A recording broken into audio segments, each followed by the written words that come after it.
વાગરા તાલુકાના સારણ ગામમાં થયેલ ગરફોડ ચોરીનો ભેદ ઉકેલી પોલીસે દાહોદ જિલ્લાની કુખ્યાત ચોર ટોળકીના 2 સભ્યો સાથે સોનું ખરીદનાર સોનીને પણ ઝડપી પાડ્યો હતો.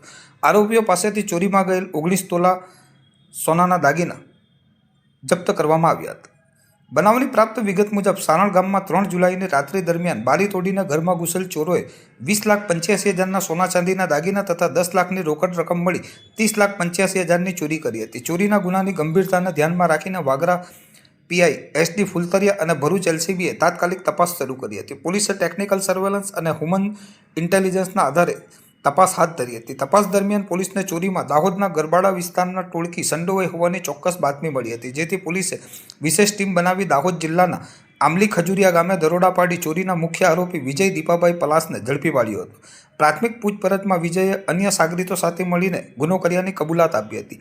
વિજય પલાસની પૂછપરછ બાદ આરોપી નિકેશ જવસિંહ પલાસ અને દાગીના ખરીદનાર અનિલકુમાર અમરતલાલ સોનીને પણ પોલીસે ઝડપી પાડ્યા હતા.